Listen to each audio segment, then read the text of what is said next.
Grade 9 अस्सलामु अलैकुम। सबक नंबर 19 गवाही के अहकाम व मसाइल। MCQs की तरफ आते हैं। मुशाहिदे के लुग़वी मानी हैं देखना। नंबर 2, कुरान मजीद में झूठी गवाही के लिए कौन सा लफ्ज़ इस्तेमाल हुआ है? अल ज़ोर। ठीक है। नंबर 3, अल्लाह ताला ने किस वक्त को गवाह बनाने का हुक्म दिया है? खरीदो फरोख्त। नंबर 4, गवाही मबनी है समात पर। नंबर 5, मदी का दावा उस वक्त दुरुस्त माना जा सकता है जब वो इसकी तायीद में पेश करे गवाह। शहादता से क्या मुराद है? मुख्तसर जवाब की तरफ आएँ। 82 पेज पर गवाही के लिए अरबी में शहादता या शहादत का लफ्ज़ इस्तेमाल होता है जो मुशाहिदा से मुश्तक है और इसका मानी देखना है। गवाह को शहीद कहते हैं क्योंकि वो पुख्ता इल्म और मुकम्मल यकीन के साथ किसी वाक़े या मामले की हकीकत बयान करता है। ठीक है। अब ये बात हो गई हमारे इसके लुग़वी मानी आपने जान लिए अरबी में। अब इस्तिलाह में अगर मानी जानना चाहते हैं तो गवाही के इस्तिलाही मानी गवाही के अल्फाज अदा करके किसी की तस्दीक करने या खबर देने को शहादत या गवाही कहते हैं। इससे मुराद ऐसी बात बयान करना है जो मुकम्मल इल्म और यकीन से कही जाए। बस यहाँ तक। अगला क्वेश्चन है झूठी गवाही के बारे में कुरान हदीस मुबारका का मफ़हूम बयान करें। क्वेश्चन नंबर 2, गवाही से मुतल्लिक कुरान मजीद की एक आयत का तर्जुमा। तो नंबर 2 पे ये है आयत।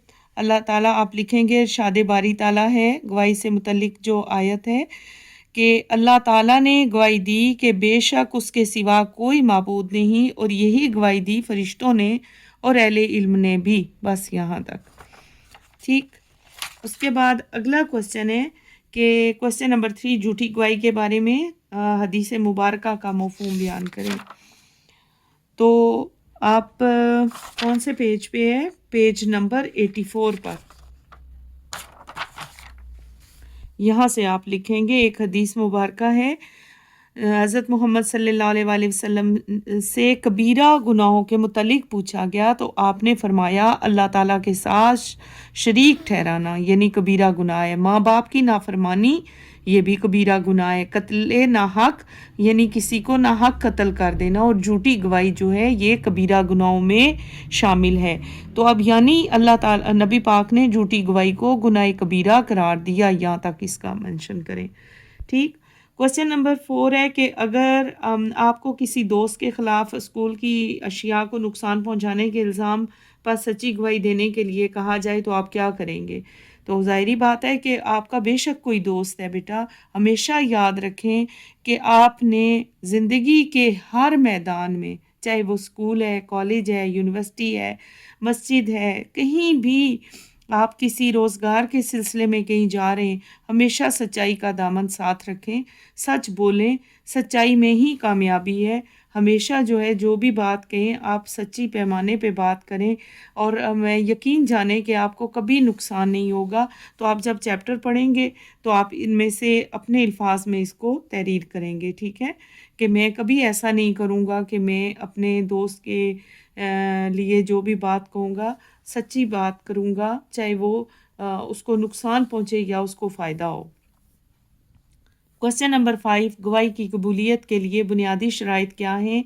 3 शराइत जो है वो दर्ज करें। 84 पेज पर 84 पेज पे आप यहाँ से लिखेंगे बेटा कि सबसे पहले बात है कि गवाही की कबूलियत के लिए गवाह का बालिग होना, नंबर 1 अक्लमंद होना, नंबर 2 बोलने की सलाहियत से बहरामंद होना, नंबर 4 जो है वो झूठ बोलने की तोहमत से पाक सच्चे लोगों में से होना भी शराइत में से है। ठीक है यहाँ तक। इसके बाद आता है कि तफसीली जवाब गवाही की अहमियत कुरान और हदीस की रोशनी में बयान करें। पेज 82 पे आएंगे आप। यहाँ से आप स्टार्ट करेंगे जो आपके जहन में आता है आप अपने अल्फाज में तहरीर करें। यहाँ से लेकर यहाँ तक आप इसका जवाब लिखेंगे, गवाह पेश करना होंगे। तो बाज़ दफ़ा बच्चे पूरा नहीं याद करते, अपने अल्फाज में आप इसकी ब्रीफिंग करें। आप पहले कोशिश किया करें कि किताब को अच्छी तरह से पढ़ा करें, समझ के पढ़ा करें, फिर आप इसको लिख सकते हैं। अच्छा जी, क्वेश्चन नंबर 2 है तफसील में कि झूठी गवाही के असरात क्या हैं, नीज़ झूठी गवाही के बारे में कुरान और हदीस के फरामीन बयान करें। 84 पेज पे आ जाइए। ये आपका क्वेश्चन आंसर है बेटा। झूठी गवाही के असरात, पहले हेडिंग दे देंगे मार्कर के साथ और फिर यहाँ से आप इसका जवाब लिखेंगे। गवाही माशरे में हकदार को उसका हक दिलाने का सबब बनती है, लेकिन झूठी गवाही ऐसा करने की राह में रुकावट बनने का बायस बनती है। झूठी गवाही के तर्ज झैल असरात हैं चंद एक। ठीक है, इंसान जो है वो अल्लाह ताला के हुक्म की नाफरमानी का मुर्तकिब होता है। नंबर 2 है हकदार को उसके हक से महरूम करने का सबब बनता है, जिससे बेचैनी फैलती है। नंबर 3 महरूमियाँ हद से बढ़कर अमन को निस्तो नाबूद, यानी निस्तो नाबूद का मतलब है तबाह करने का सबब बनती हैं, और माशरा जो है अफरा तफरी का शिकार हो जाता है। अफरा तफरी का मतलब शिकार होना, परेशान हो जाते हैं, हर बंदे को अजीब जहनी परेशानी होती है। नंबर 3 अदालतों में झूठी गवाहियाँ वक्त और वसाइल के ज़िया का बायस बनती हैं। ज़िया यानी वक्त का ज़ाया होना, और इंसान की और इंसाफ की फरहमी में ताख़ीर का बायस बनती है। ताख़ीर का मतलब देर होता है।